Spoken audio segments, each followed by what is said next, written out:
Hello, everyone. Welcome to our seventh Wax Blockchain Meetup.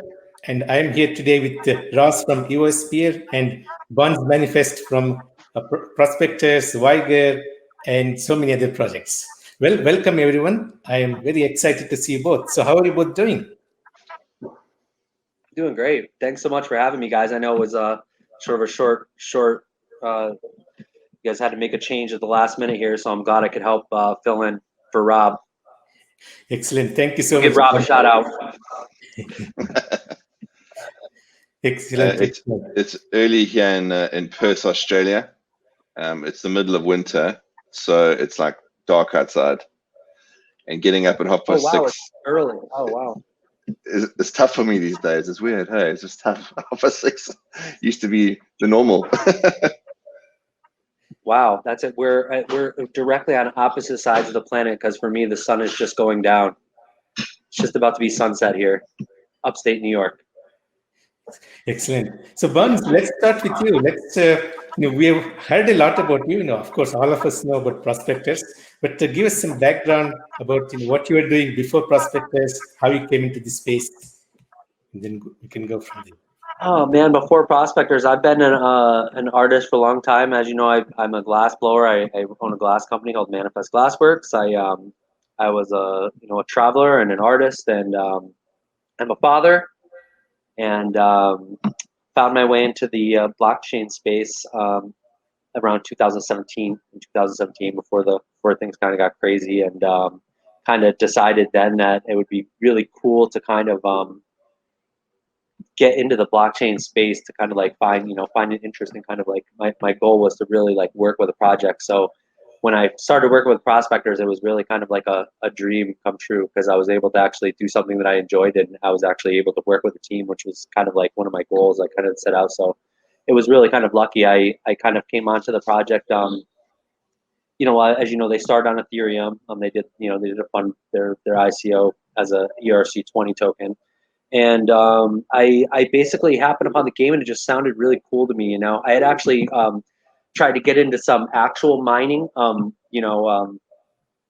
mining. In 2017, I was going to do some actual mining, and it was kind of glad that I didn't end up working out with obviously the way the market ended up turning. And obviously, the mining industry is very difficult in general. So then this game came along and. I immediately found it very interesting. And so I was one of the beta testers of the game and had just corresponded with the team and was really just kind of making myself useful. And they offered me a position. So here I am. A couple years later, I've been very grateful to have this opportunity to work with the team. And as you mentioned, since then, I've also become involved with the Vigor DAC. So I'm a custodian of the Vigor DAC as well. And that's really exciting to me too because it's a true DAC project. It was literally the whole project was built by the DAC members. The protocol was, and without any VC funding or any investors, just a group of dedicated people came together to with this common goal of building this protocol, and it's been amazing to watch this whole thing unfold. And and I think we were just talking about it today. We had done an airdrop, the Vigor DAC, maybe a year ago or so, and we were just figuring it out today that I think that airdrop was now the most successful airdrop in EOS history. I don't think there's been another airdrop where they dropped a higher dollar value token on EOS holders or EOS DAC holders. Or I think there was a couple separate airdrops that went out, but. In any case, it's been amazing to watch this project come together. I'm super blessed to have just been a part of it. I work with the marketing team for Vigor, and so that's kind of been my role there is to help with marketing and host meetings and just be involved with the community and help promote Vigor and educate people. And so yeah, that's sort of my other sort of blockchain job. So I've been super blessed to have both of those projects, to be able to be a part of both of those projects. Excellent. So what's the news about this Tiger GPK one? It's delayed. Oh, the GPK, yeah. So unfortunately, as many of you probably know, the GPK launch for tomorrow for Tiger King has been postponed. So it's kind of a letdown. I was super disappointed myself because I was actually excited to get in and buy some packs, do the pack openings and all that. It's a lot of fun. I also missed the packs the first time around for the first batch. I know, Michael, you totally got in there. I was looking on the GPK website yesterday, and you can still buy packs, but they're like 20,000 wax for like a mega pack. Oh, it's ridiculous now. I mean, yeah, what happened in the secondary market was actually crazy with those packs. I was lucky enough to, and I didn't know what was really, I didn't know what to expect from it, and I bought some when they went on sale just for fun, you know, and it was actually incredible to see how fast it grew. And then of course by the next day the packs were immediately sold out, and then by then, you know, there seemed to be the mad rush. I think a lot of people kind of like missed the boat or weren't really prepared for it last time, and that's maybe part of what drove the crazy secondary market sales. Whereas I think this time maybe people are going to be a little more ready for it. However, they did increase the supply, you know, probably accordingly. 140,000 cards or something, right? Yeah, so it was 110,000 on the first one, and now this one is going to be 240,000 cards. So it is a, you know, somewhat of a significant increase, but I think that, you know, they know what they're doing. I'm sure that you know, they don't want the cards to just immediately sell out or for people to hoard the whole, you know, hoard them. So they probably, you know, and yeah, it'll be interesting to see. You know, I know some people were you know, a little bit negative on the fact that they increased the number for the circulating supply. And supply. So I've got an interesting question here, and I was pondering it since I found out the next wave is going to be, you know, Tiger King cards. How does the licensing work for that? I mean, arguably the whole Tiger King concept and the Netflix show, it's a huge gray area. I mean, there's a guy that's in prison. There's a woman that's been interrogated for killing her husband. I mean, these are real people's lives. She did it. Okay. She definitely did it, you know. But how do you license that? How do you like? No, that's a great question. That'd probably be a great card now. No, it's a great question. I'm sure Evan from Wax would be able to give you a great answer for that. From what I would guess, you know, obviously Topps, you know, they own the rights to Garbage Pail Kids. They obviously made a licensing deal with Tiger King or Netflix, whoever owns the rights to that. I wonder if any of the actual actors or the people involved are getting any kind of return. Yeah. You know, that's a good question. You know, since they use so what I would guess is they use the name Tiger King, and so they probably did have to pay for obviously, you know, that's somebody's IP. However, because the cards, the people themselves are it's like a mock-up. You know, it's like I don't think you know, it's probably one of those gray areas of whether or not they can actually sue for using their likeness when it's like a total parody.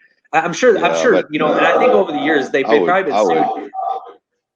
Yeah, like totally I think over the years, Garbage Pail Kids had, yeah, it's probably a gray area for sure. I'm sure their lawyers are busy over there.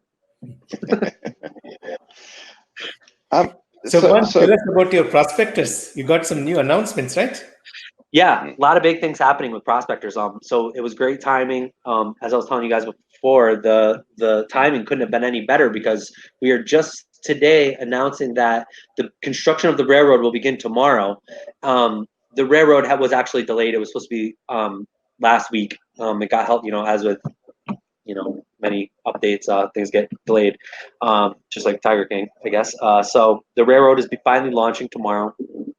It's going to connect the EOS prospectors to the land on the wax chain, the Yukon. So it's basically like you know, an IBC, a form of, you know, interblockchain communication, where we're going to be able to send actual, you know, game items back and forth between the two chains. You know, whether it be, you know, resources or tools or whatever. You know, whatever materials, So it's truly going to sort of connect the two lands. So this has been sort of a long time coming, going way back. This has kind of always been part of the plan, and I think that it's only just now where the technology has got to the point where they were able to actually launch this and make it happen. And it's really impressive. I remember when they had first just even enabled the token to be migrated cross chain. It was a pretty big deal. They've always actually, I got to give credit to the Prospectors team. These guys are always like right on top of, the cutting edge. They were, I think, the first DApp on EOS to enable all the first user auth. So basically paying for users CPU, which was, you guys obviously remember IDOS all of a sudden came, and there was a huge problem with everyone was out of CPU, and the chain became very difficult to use if you weren't already, staking a lot of EOS. And so, of course, it was a huge problem for a lot of our players. A lot of people were very frustrated, just like, across the whole EOS ecosystem. But Prospectors team was, I think, the very first team to actually be able to enable that tech that had just before been made possible, I think, just not too long before that, and so, yeah, they've always been right out in front of the trend. And I think even just having the game launched on the two chains simultaneously, and now being able to and sharing a token and being able to move that token back and forth between the two games, it's pretty impressive. And now we'll be able to, as of tomorrow, we'll begin work on the railroad, which will enable players to fully pack up their stuff and send it over to the other chain, and be using it at their, their factory. Say you're sending over your, steel products, and you send it to your tool shop over on Wax Chain. That's very cool. You're now making items over there and selling items to players on Wax for the Wax PGL token. So yeah, it's really pretty amazing. So the railroad is actually it's basically a community-built project. So the team enables the function for the community to actually build the railroad, and then we will actually earn shares in the railroad. So it will actually be owned by the players that helped build it. So we physically will supply the materials and the labor to help build this actual railroad, which will charge a fee when it's completed to be able to move items back and forth between EOS and Wax.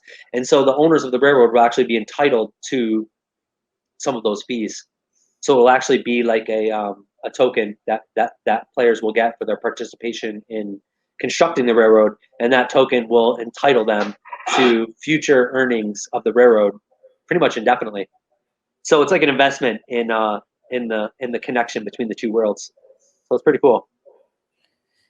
And some other announcements actually. So just today, they announced that there would also be, there was sort of two new things that we kind of just found out today. They're enabling the premium accounts, which had previously only been accessible via, I think the Coinbase coins. Like, so I know Ethereum was one of them, and I'm sure maybe Bitcoin. Like, they just finally enabled the premium accounts to be able to be bought with EOS or the PGL token, which was like another thing that the community has kind of been waiting for, and that's just exciting, because obviously it makes it a lot more accessible to the players of the games. We all obviously have either EOS or PGL.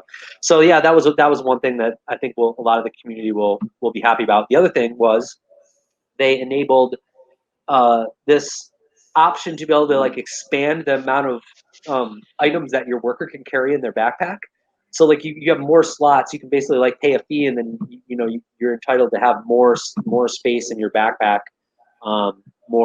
be able to carry more items, a greater diversity of items. So essentially, you can have one of any of the items in the game. You'll never find yourself without the right tools to be able to do any job or whatever. So yeah, those are two really cool sort of new features that were also just today announced, and will probably come with this upgrade starting tomorrow with the railroad. Who are the team? What's that? There's a bit of feedback here. Who are the actual team? You keep saying they. Where are they based? Well, so the guys are most of the team is all out of Ukraine. Okay. And Nazar is the CEO, and he actually did a great interview with Block One, which actually taught it was awesome. And I would love to actually maybe I'll try to get the link to that I'll be able to find it, drop it during this podcast. But I would like to share that with people because, you know, it didn't really seem to get circulated around very much. It was a really good interview. Okay. But yeah, so they have a whole team of you know, artists and you know, developers. Andrew is a developer, but the whole team is basically based out of Ukraine, and they you know, as is Crypto Lions, right? So I know they work with the Crypto Lions, right? Attic Labs.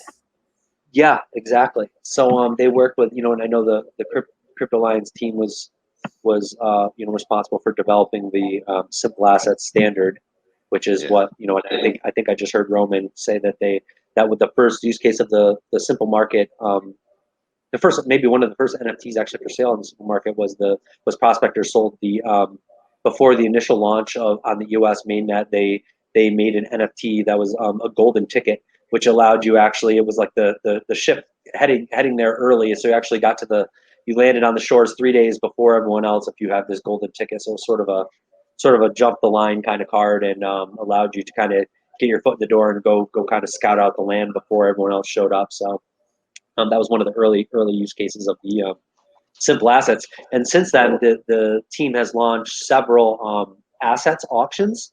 So those were all done with simple assets as well, and those auctions were done through the simple marketplace as well.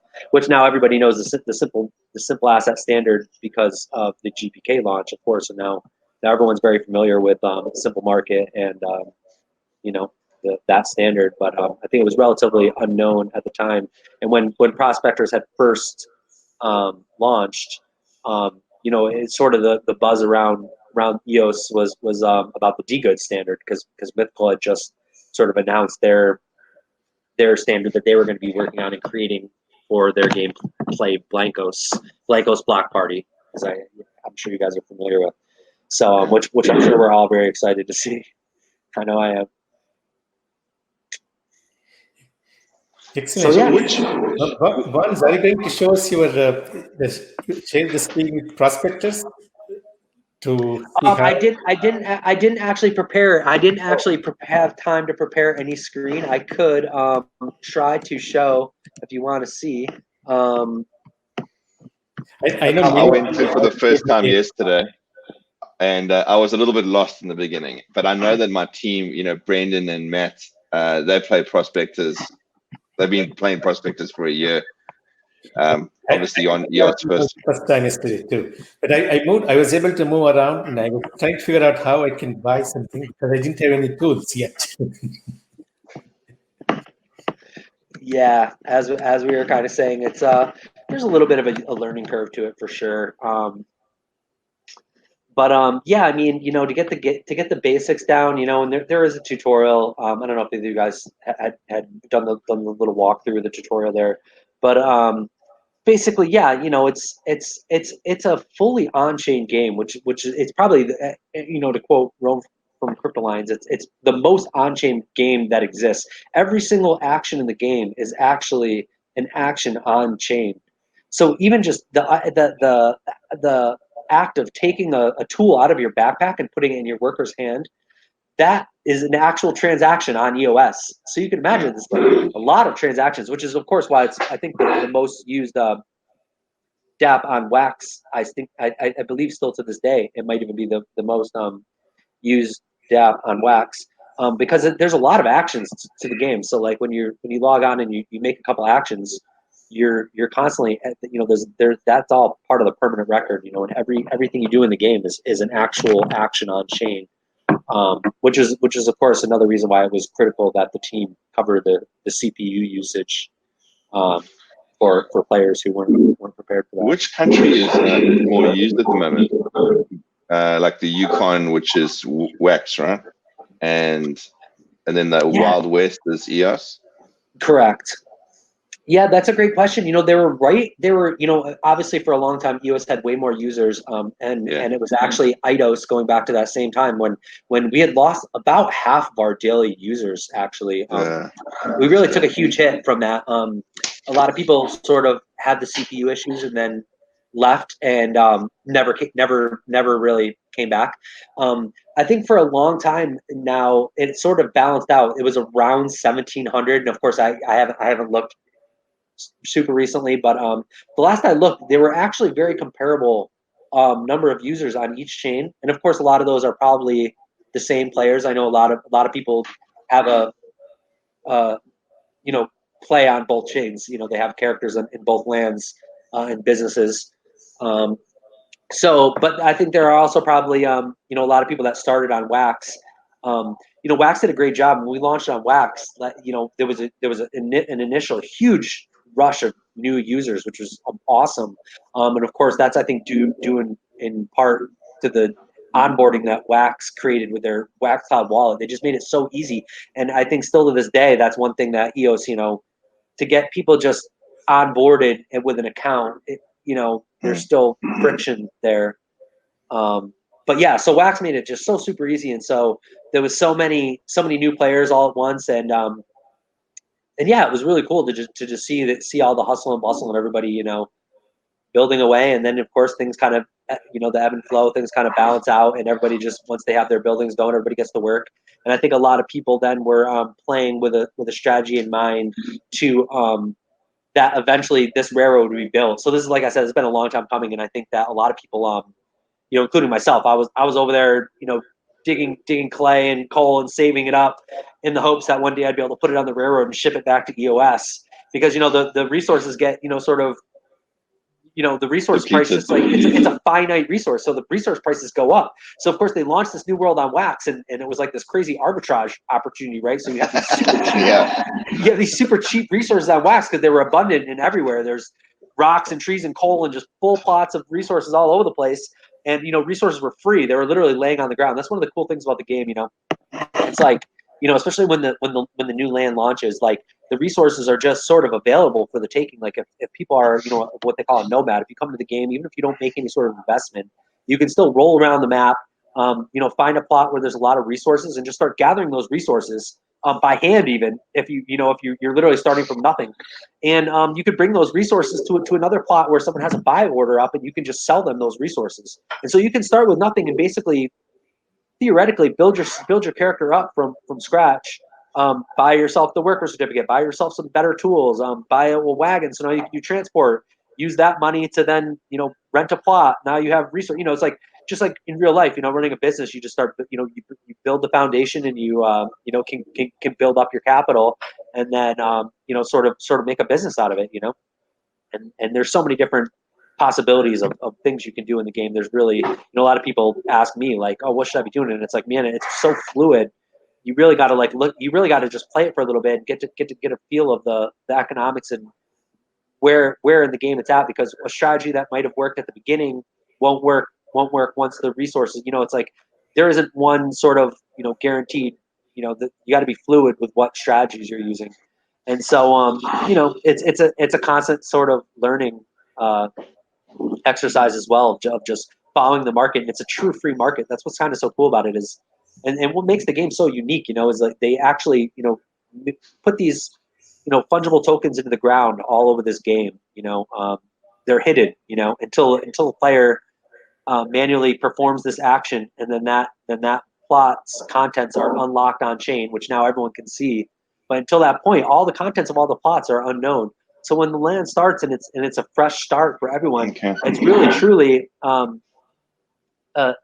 open for anybody has the same chance to get those mineral rich plots or that rich gold plot, which is kind of what everybody there's goes still plots now that could be mineral rich and we just don't know. Well, so getting in as a newbie is still an opportunity now. Yeah, okay, so that's a great point. So now, of course, EOS started, so EOS resources were more depleted early on. Then Wax started, and there was just resources everywhere. And now it's been maybe 6 months or so. I don't remember the exact launch, but it's been a while now. So of course, like people will find their way around the whole map, and they'll eventually check every plot, and eventually people will rent all the sort of rich plots. So as new people sort of come in now, it's a different sort of strategy. So at the beginning, maybe your strategy is to rent mineral rich plots, whereas now a strategy is you're probably better off if you can't find a good plot to rent. Buying tools and working for someone who has found a rich plot, and they now just want to pay for the labor to get those minerals out. And in a lot of cases, that strategy might have ended up paying more than building, renting a pond, building, but because if you're not paying attention to your margins, some people just aren't good with numbers. They're probably better off going and working for someone in the first place, because you see people, sometimes it's unexplainable. They'll have a gold plot, and they're paying more per minute to get the gold out than how much gold is in the ground.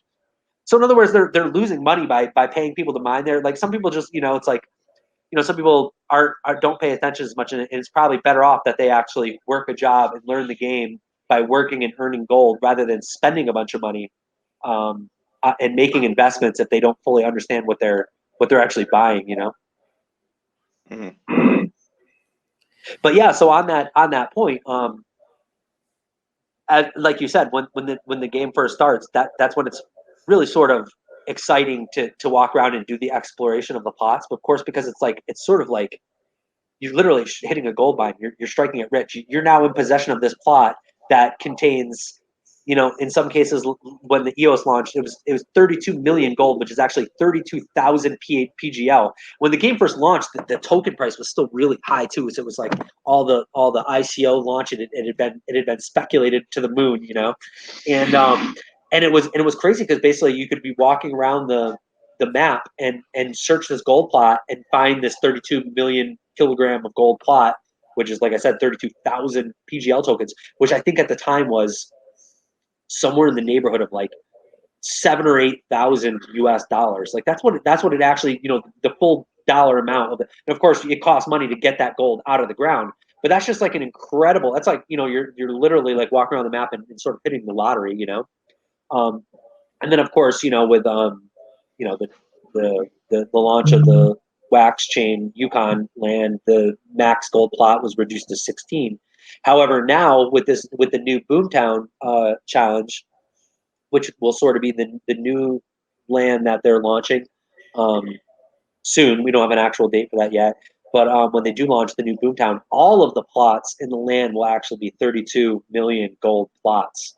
But that's sort of a whole nother game altogether. So I'll give you a quick brief description of what's actually happening with the Boomtown. So the Boomtown is a whole nother type of game altogether that's sort of launching. This will be the kind of the first time it's launched in this way, to where it's sort of it's sort of a race to get the minerals out of the ground. So it's basically not just launching a whole nother land that's going to be there indefinitely. It's actually, as the story goes, the gold strike was made, and people are getting ready to go mine there. It's a classic Boomtown kind of situation. Someone made a big gold strike, but this time it's in the desert, and the hot summer sun will basically dry up all the water. It's going to make the land inhospitable. So we basically have a time limit to get all of get the railroad built, so we can connect the railroad back to EOS land and back to Wild West, and build the railroad and get as many of the materials out of there, all your gold, all your coal and ore and clay, whatever you want to take with you, back to the homeland, so to speak. And there's a time limit on that, and any materials that aren't brought back, of course, will stay in Boomtown. And then the Boomtown will dry up and become a ghost town, and with the tumbleweeds, and it'll basically be all the materials will sort of be stuck there forever. And then of course they'll, I'm sure, launch another boom. There'll be another gold strike in another land, and they'll on and on it will go. So this Boomtown is the US. It will be on EOS. US. Okay. Yes. Excellent. And so there was an assets auction that was just completed just a few weeks ago, where there was all the assets that could be used for the Boomtown were sort of auctioned off, so that way when you hit the ground there, you'll already have some assets to take with you, because just like when EOS or Wild West launched, there's nothing there. When the land is launched, it's just barren. It's just trees and rocks and empty plots, So you need people to get there with some tools and some sort of basic infrastructure to be able to build the first building, so that way there's tools then to sell for people to grow the infrastructure out. So yeah, those assets are still actually now available on the Simple Asset Marketplace. There's actually still some. There's several auctions going on there where with people selling the assets for Boomtown. So if anybody missed out on the assets auction, you can go to simplemarket.io, and there's still assets available for Boomtown there. But you also don't need to make an investment. You can just show up there with just your workers, and you could craft tools by hand theoretically. Yeah, exactly. It's time consuming to do that, and it's it's a good lesson in it's a good lesson to start out the game with how to actually in economics. gather up the materials by hand, and build yourself a tool, and then actually see the value of that tool. But then really quickly you graduate to the point where you really want to buy tools, save yourself the time. Plus the tools last 100 hours when you buy them. For my information, other than playing the game because it's fun and you want to be successful in the game just because, if you wanted to do it to actually make some dollars, what is the chain of events before it gets fiat into my account? Like, what is the process? Starting out with, I don't know, digging in the ground. Yeah, so and there's so many different ways you can do it, but I mean, literally, just you could start the game and go walk, and just if to use your example, digging in the ground, you could walk to a plot that nobody owns or that's not rented. They call it a free plot. You could dig those minerals out of the ground with just using a tool that you bought, for a few PGL, and then you could just simply look on the in-game marketplace for people who want to buy that mineral. So say you were digging coal, you found a plot with coal on the ground, and it takes I think a shovel and a pickaxe in order to mine coal efficiently.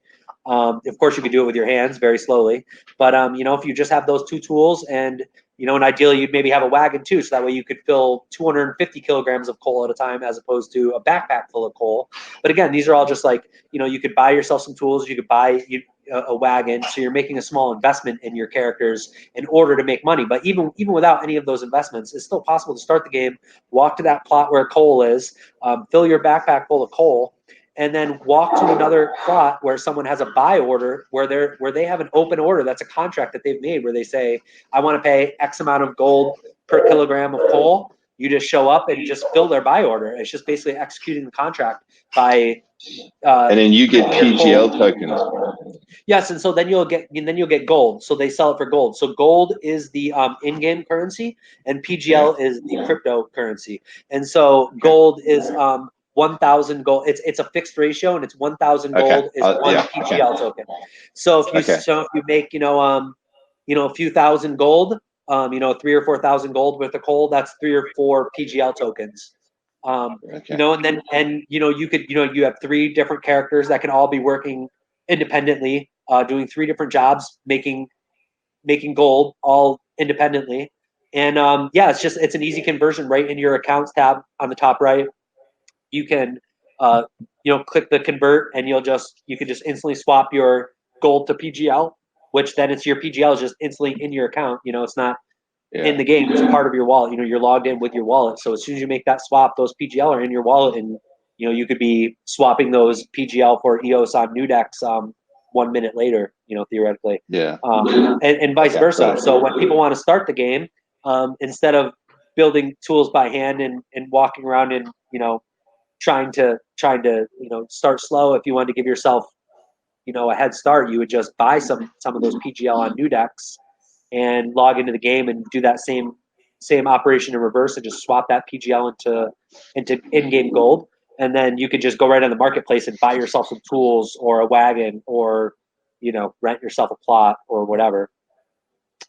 So yeah, and it works the same on the Wax chain. The Wax PGL is also on new decks. And like I said at the beginning, you can migrate those PGL back and forth between chains. So if you have guys working on each chain, and characters or an account on each chain, you can use a migration tool and send your PGL tokens back and forth between accounts on each chain, and use that same PGL to fund your various enterprises on either side. And soon even the assets. And soon the assets too, yeah. So it's a pretty big deal. It's gonna be pretty cool. It's gonna definitely change things up. There's a lot of people have been waiting a long time for this. A lot of people have been preparing since the launch of Wax to be able to get those materials back to EOS and vice versa, you know? I think there are a couple of questions. Let's see if we can take one of them. Oh, sure. I'd love to. So GPK Series 2 is in the topic list, but it's going to follow shortly after Tiger King. Can we discuss timeframes, supply numbers, and others for this GPK Series 2? Any idea, Bon? Right. Yeah. So no, you know, the Wax team, they haven't made any of that information public yet. The exact wording was right after. I know that because I definitely highlighted that to a few people. They said that Series 2 was coming, and I quote, right after Tiger King. Now, of course, you know, that's, you know, pretty vague, and who knows what that really means. And now Tiger King is now delayed too, so who really knows what that means? But yeah, so they haven't made that public yet. And as far as the numbers, no, there's been no word of that as well either. We do have the numbers for the actual Tiger King release. Like I said, that was going to be 240,000 total cards, and that's an increase from 110,100 cards from Series 1. And they made a few changes on the pack structure as well. So it's like there's still the $5 pack that has 5 cards, but now they're making the I believe the $25. I believe maybe they or no, you know, maybe I'm confusing that, but there's a $30 pack that was 30 cards, or 25 cards, excuse me. So Bonz, these GPK cards, these are originally paper collectibles, right? Yes. Now, in order to get all these special effect gifts, so this probably was done by the Wax team, you think, or the tops themselves had there's a whole bunch of GIF artists, right, who create all these special effects. So this is I was not sure whether Wax team completely helped this transformation from the physical to this what we see on the digital, or it's tops themselves they did this. Yeah, you know, I from what I know, the Wax team was extremely instrumental in that process. I think they provided a lot of support to Tops to help make that happen, is my understanding for sure. As far as the actual animation, I don't know how much input the you know, the actual artists, if any, had from Tops. What was really cool was that you know, or from the original GPK artist. It was cool, and I'm sure you guys saw by now the sketch cards, how it like basically looks like the original artwork. I thought that was really cool right from the beginning. So it's really cool that they use, you know, the original artwork, and I can only hope that those original artists are somehow cut in on the success of this relaunch. But yeah, I thought that was really cool. But yeah, I know that the Wax team definitely provided a lot of support to Tops for that launch and with the app as well. And from, you know, just from what I've been hearing, I know that they've been doing a number of upgrades. You know, they're definitely improving it from Series 1. So I think we can expect that there'll be continuous improvement with the app and the upcoming product releases. You know. Now, have you had this atomic asset standard? Yes. I created an NFT there. It was quite easy. Now they have this feature where you can back the NFTs with an asset, right? You know, I think you can back with Wax for now, I think. Yes. Now, the Ethereum side, and they have this BullionX. I don't know if you are familiar with this. But they have very nice these collectibles which are backed by gold. That's the Digix gold. So I'm wondering whether it's possible to have these NFTs backed by external assets, not the native currency like Wax, but perhaps like BTC or gold, in which are external to the Wax blockchain. Is it possible? Yeah, you know, I just heard Jonah talking about this the other day. It is possible. Yes, they talked about how it could even be backed by another token. I, of course, immediately then thought of, I was like, wow, it'd be kind of cool to make a Prospectors NFT backed by the Prospectors Gold token. And so, yes, this is possible. And, you know, on that note, actually, Prospectors is maybe a little, this is an announcement here. I'm not sure if the public knows about this yet, so it's a little bit of a exclusive announcement, but the Prospectors team is working on NFTs that there will be incorporating and giving out to some of their players. That's kind of cool. But yeah, the atomic asset standard is really good. Those guys built a really, really nice interface, and it's really, really user friendly, and everyone seems to love it. And yeah, I just heard, and I know, of course, Simple Assets has that same capability that they're working on, that they had always planned on having that be an option as well. I think it's part of their original plan. It's on their roadmap.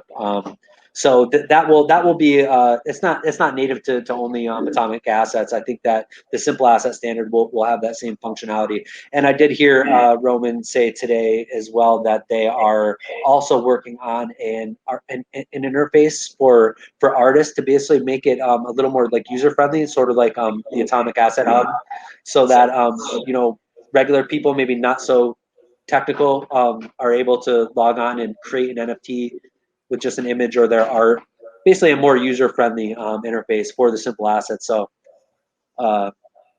there's definitely a lot of work happening in that space. It's obviously a huge buzz, obviously in the Ethereum community between all the artists and now all of the different super rare, OpenSea. You have all these marketplaces now that are doing a ton of commerce selling NFTs and art, which is really cool. So I'm really excited, and I hope to see that come to Wax. I'm actually really excited about that. And I think just the other day, I found out I was, I'm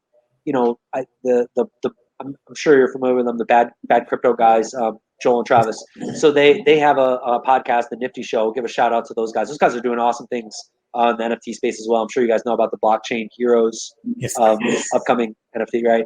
So those guys and those guys are doing a heck of a job with the community building too. So they've been hosting a show every Wednesday, which is called the Hero Report. So it's like every Wednesday at 7 p.m. and it's like basically just a community sort of gathering, so kind of like this, where it's just like a Zoom call, whatever, where the community can sort of join and they're getting like the sort of the community's input.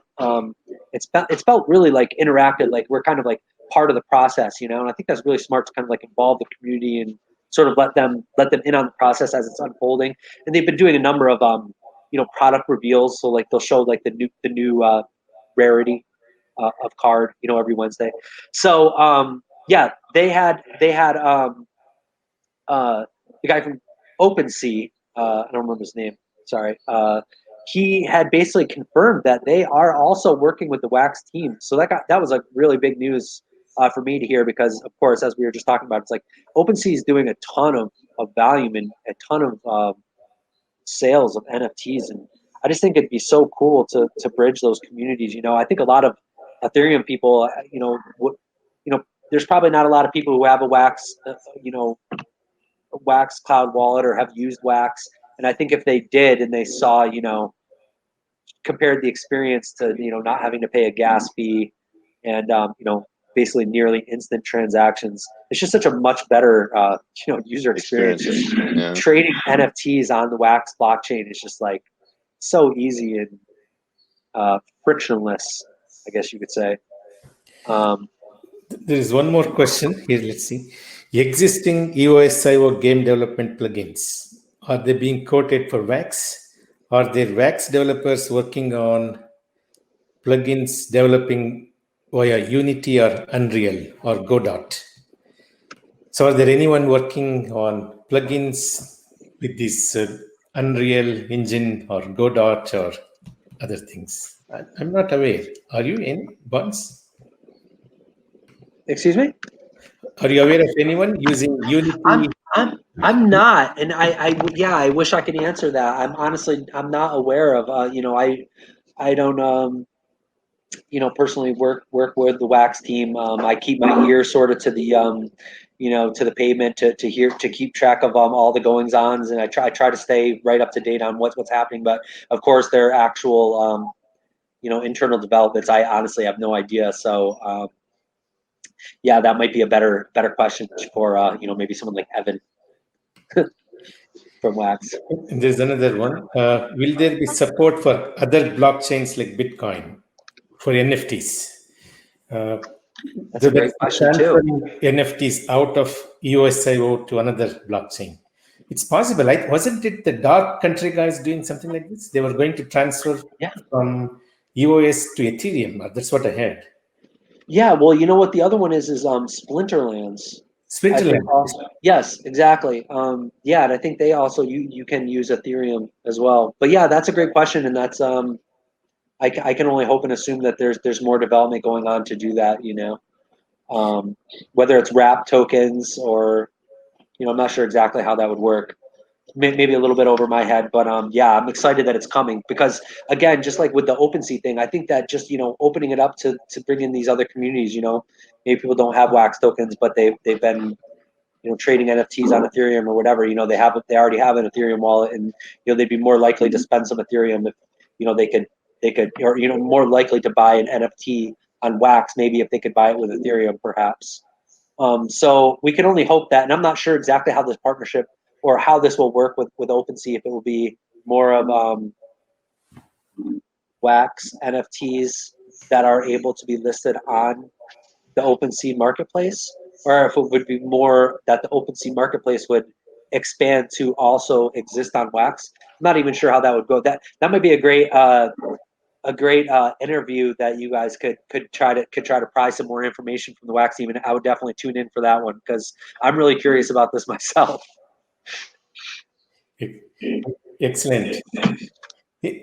Anything else you would like to cover, Bonz, that we didn't cover? Let's see. There was the Capcom announcement, right? The one with the what was the game? Capcom. Yeah.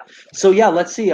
Geez, I know so much happens on Wax. It's like, okay, so last week they announced, it's like they had the Capcom partnership. So they basically announced that Street Fighter collectibles are going to be coming to Wax, and they haven't issued any more new information about that. But of course, like that's another hugely underrated development. I think. I mean, everybody knows about Street Fighter. I mean, or at least my generation.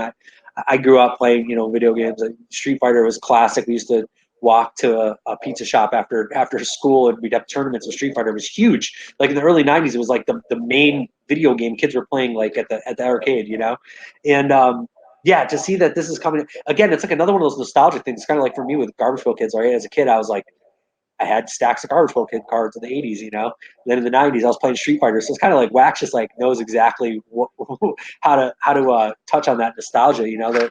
They're certainly giving us the brand names that get us really excited. So the Street Fighter thing is cool because the one little bit of information they did give us on it was that they are so like they're gonna release, I think, 220,000 cards, but they're like a partial. And so you must like sort of assemble the right parts of the characters to actually sort of like form a character. It's almost like Voltron or something. Like you need like this part of it, and this part of it, this part. So there's like 6 parts of a card. So you gotta like, and then they're all in different rarities. So I'm of course just like assuming this is how it's gonna go, but it's like I'm assuming like you're gonna be able to put together the different parts of a character, and then depending on the rarities is like how sort of like powerful that character is. It's like they basically you'll assemble like a final card, and each of those cards there's 6 potential rarities of those cards, and then those final cards all have like a power score. So like the power score is like goes from like 1 to 5. So I'm assuming it has to do with like the rarity of the parts that you assembled it with. So it adds a whole nother like sort of game. So there's definitely going to be like some sort of game to it as well. So it's like it's not just like collectible cards like GPK. It's going to be like it's going to be like a game somehow, which is really exciting. I think everybody. I think we all immediately. Same thing with Blockchain Heroes. I think they announced this really cool card set, and the artwork is really cool, and the idea of it is really cool. And I think the immediate thing that a lot of people are saying is, okay, cool. So how do we turn this into a game? And I've heard people talking about that over in their Telegram chat as well. And I hope somebody does develop a game for the Blockchain Heroes cards. But yeah, so the Street Fighter cards, and that's really all we know about the Street Fighter collectibles, is that they'll be able to be like formed into a 6. It'll take 6 to form sort of the one sort of MasterCard, and so that's going to limit the number of MasterCards to I think like 73,000 or something, 73 something thousand possible 6-card combinations. So even though it seems like there's a lot of cards released, it's actually not going to be that many. And of course, everyone's going to be trying to collect the more rare cards, I'm assuming, to be able to form the more powerful character, which probably benefits you in the game. I can just imagine, because of the game theory, it's going to be it's going to drive the secondary market sales like even more so than the GPK cards, because it's not just a collectible for the sake of being rare, but that it's going to be like that collectible is actually going to like help you win the game. So of course it's a little bit of like maybe a pay to win sort of situation too, but that's definitely, it's going to drive secondary market sales, I'm sure, like crazy. And then we've also got Bill Shatner cards coming out, collectibles. That's going to be cool. So many NFTs coming. I wonder what this market is going to look like in like 6 months. Like there are so many. There's going to be Series 2, Tiger GPK, William Shatner, Capcom, then Blockchain Heroes. There are so many. So, and those are just the ones we know about. I mean, they're constantly talking about all the stuff that's going on that we don't know about. So I can only imagine, and the words seem to be from the team that, of course, after the successful launch of GPK, that I'm sure Topps was like chomping at the bit to get some of this other. Now that they saw how successful it can be, it just opens up the door for them to be then saying to their other, licenses that they have IP of to be able to talk to them and say, look, we know that this is successful. We're all gonna make money if we print these cards. The secondary market's awesome. We get 8%. I think Topps is getting from the secondary sales, which worked out to be almost now equal to or more than the actual amount that they made from the original sale itself. So they're proving that the model works. And I think that's enough to sell anybody who has any IP. I mean, that's probably like, you assume William Shatner saw that and was like, oh, wait, you sell your product with your brand, and, you can theoretically collect royalties on that forever. Sign me up, anybody who owns sort of their own IP, it makes sense for them to be looking into, well, geez, if it's a collectible, putting it on the blockchain just seems to make perfect sense, Excellent. So yeah, William Shatner is also going to be on the council too. So of course, we'll have Captain Kirk heading up the Wax Advisory Council there with all those other great members. They're really assembling like a dream team, like all these different brilliant people, and they'll totally. Yeah, it's a great team. I'm sure they're going to I have super high hopes for what Wax is doing. Obviously they're doing it right. From my perspective, anyway. Excellent. So we are coming to the end. So I think let's wrap this up. Do you have anything to add, Ross? We're going to do some kind of giveaway too, right? Yes, I have. Yes, NFTs. Cards to give away, and the rules were they had to ask a question, and then Bonz is going to select the winners. So we got 3 questions here. Did anyone else ask any other questions? No? Or just if it's only 3, that's perfect, because we'll just give all 3 of them a card. That way I don't have to be in any position where I'm picking anybody. Let's just give one to all 3. And I had wanted to contribute to this giveaway as well. So you guys just make sure to forward me that Wax address, and I will send a let's see, I have an Evil Eddie Prism card. So the 1B card 1B Prism, that's sort of the Evil Eddie and the Nasty Nick are 2 of the sort of sought after cards. So I'll give away a good one to one of the 3 who asked the question. Perfect. So we will give 2, and Bonz is going to give 1. So all 3 are going to get a card. So I think, let's see, there are a couple of people who didn't put their Wax address, but it's okay. We will have to contact them, I guess. There is the 2 questions were asked by the same person. So win a couple or no, maybe there's like one on the top, right? Like there are 4 questions. One was answered. So boboblaw, Alex Klein, and Vishal Oza. Oh, we answered all 3, but I just didn't mark answer. Let's announce those 4 names again. Make sure all 4 of those names that these guys are going to announce. Make sure you guys give up your Wax address, and we'll make sure all 4 of you guys that took part and asked the question will get a GPK NFT Series 1. Top one. So that was the boboblaw, right? That's 1.